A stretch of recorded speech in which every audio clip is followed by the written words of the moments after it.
Au nom du Père et du Fils et du Saint-Esprit. Amen. Que la paix et la joie du Christ ressuscité soient toujours avec nous tous. Chers amis, aujourd'hui nous allons continuer avec l'évangile selon saint Matthieu, chapitre 24, du verset 45. À propos des serviteurs fidèles. Vous êtes toujours en compagnie de Marie-Louise Momalalongo.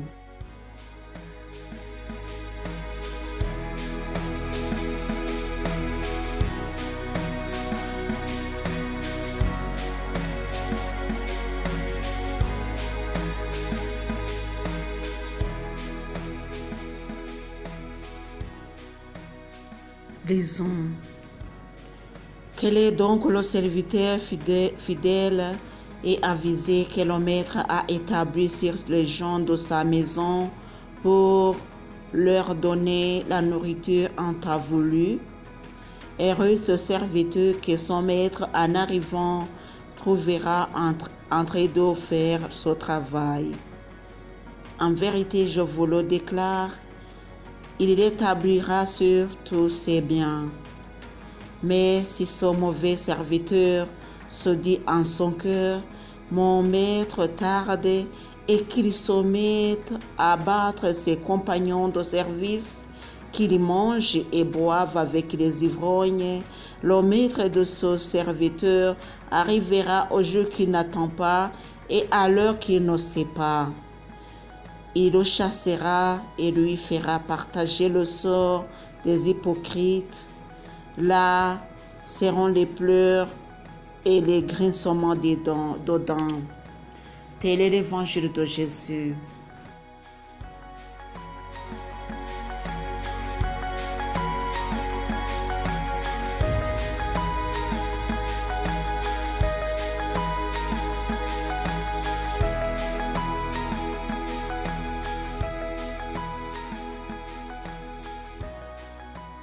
Chers amis, cet évangile aujourd'hui est à propos de deux serviteurs. L'un est appelé le bon serviteur, l'autre est appelé le mauvais serviteur. Cet évangile est toujours dans l'évangile de l'avènement du Fils de l'homme. C'est toujours dans le chapitre 24 de saint Matthieu, tout le chapitre qui nous parle surtout à propos de la venue du Christ dans sa gloire.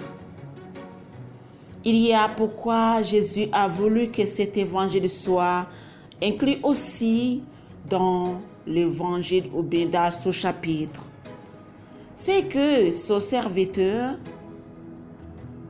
ou bien cette personne est appelée à faire la volonté de son maître. Alléluia. Il y a le maître et il y a le bon serviteur. Il y a le maître et il y a le mauvais serviteur. Alléluia. Aujourd'hui, nous allons surtout parler sur le bon serviteur. C'est qui le bon serviteur? Qu'est-ce qui nous dit que celui-ci est un bon serviteur? Qu'est-ce qui nous dit que ce beau serviteur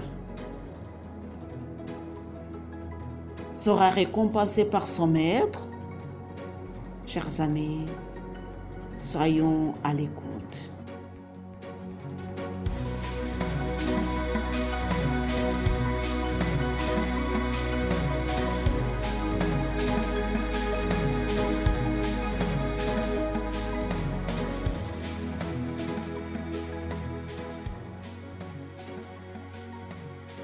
Bien cher,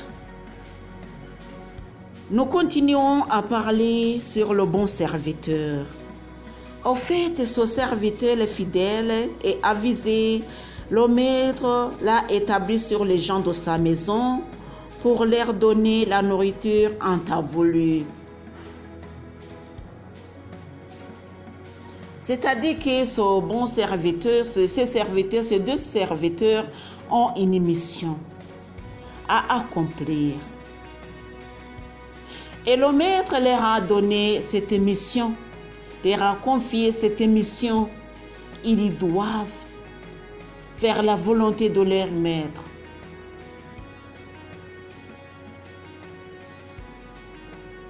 Chers amis, faire la volonté de notre maître, c'est pas facile. Parce que nous savons que le temps peut aussi nous mettre loin de Dieu. Surtout quand nous attendons pour longtemps, petit à petit, nous devenons découragés. Nous relâchons. Aujourd'hui, cet évangile va nous rappeler que nous ne devons pas relâcher, plutôt nous endurer, parce que le royaume de Dieu sera pour ceux qui ont attendu impatiemment la venue de leur maître. Il y a ce que nous devons noter ici, c'est que le maître reviendra absolument. Ça, c'est vraiment irréversible. Mais nous devons nous demander, quand est-ce qu'il reviendra? L'Évangile nous a dit, personne, alléluia, nul n'en connaît le jour. Veillez. Personne ne connaît le jour. Même l'enfant de Dieu, qui est Jésus, ne connaît pas quand il reviendra. Parce que lui, il est là pour accomplir la volonté de son Père, qui est le donneur d'ordre à lui. C'est lui qui ordonne. C'est lui qui a cette autorité de décider la fin du monde.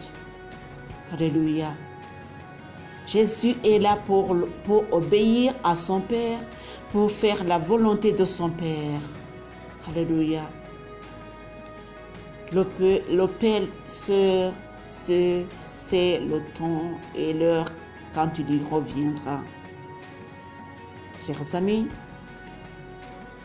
une chose est sûre, il reviendra.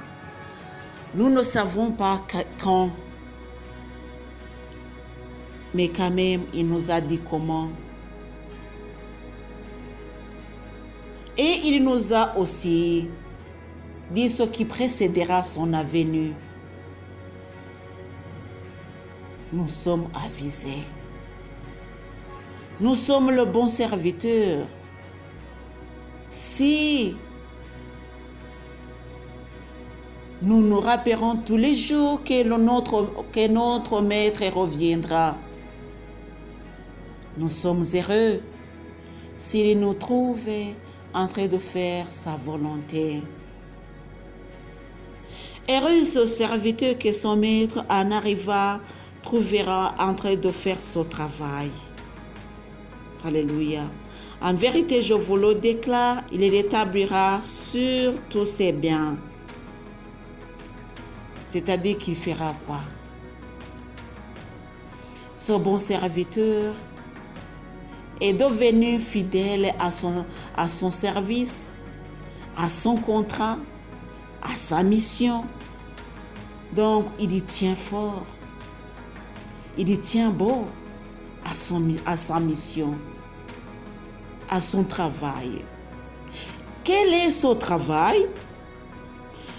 La Bible nous dit,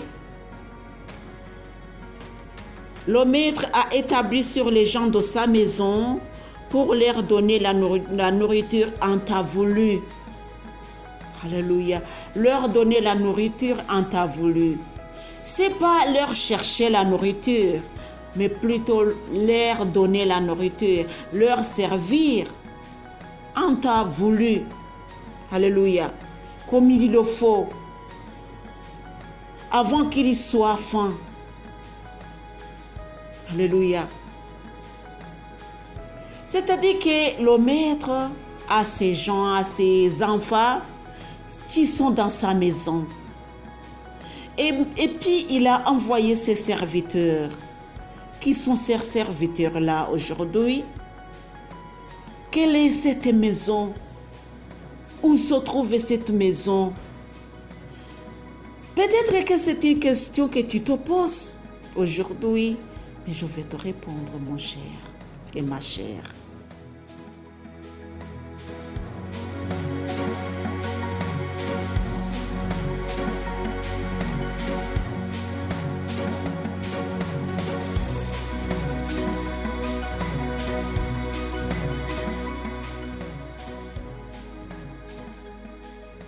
Chers amis, où se trouve cette maison? Cette maison se trouve ici dans le monde. La maison, c'est le monde. Quels sont ces enfants?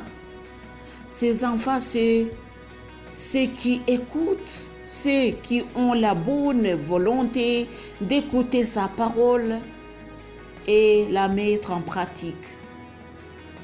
Sont ces enfants. Qui sont ces serviteurs-là?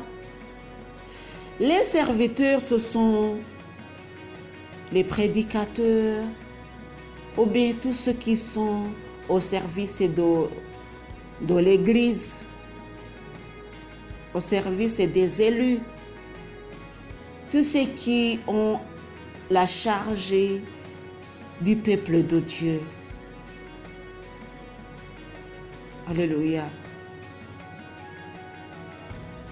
Et c'est ceux qui ont la charge de son peuple. Ce sont les prêtres, ce sont les diacres, ce sont les... Donc, dans tous ces échelons, ce sont eux qui sont à la charge de l'Église. Église et peuple de Dieu. Chers amis, c'est pas facile dans ce monde, mais c'est pas aussi impossible. Alléluia. C'est pas facile de servir le maître, notre maître, parce qu'il y a beaucoup de tentations. Nous devons être victorieux de la tentation. C'est servir notre maître. Faire la volonté de notre maître, au fait, c'est quoi? Plus tard, nous allons essayer de définir ou bien d'expliquer plus profondément être le bon serviteur de Dieu. En général, c'est faire la volonté de son maître jusqu'à son retour. Mais comment? Comment? Chers amis, demain, on va parler sur comment être le bon serviteur. Aujourd'hui, je ne vais pas vous prendre pour longtemps, parce que si nous essayons d'aller en profondeur, de voir comment servir, comment être le bon serviteur, ça peut nous prendre encore du temps. Il y a quoi à méditer aujourd'hui. C'est tout ce que nous venons de parler. Et demain, on va continuer à méditer sur ce bon serviteur. Que le Seigneur Dieu vous bénisse. Au nom du Père et du Fils et du Saint-Esprit. Amen.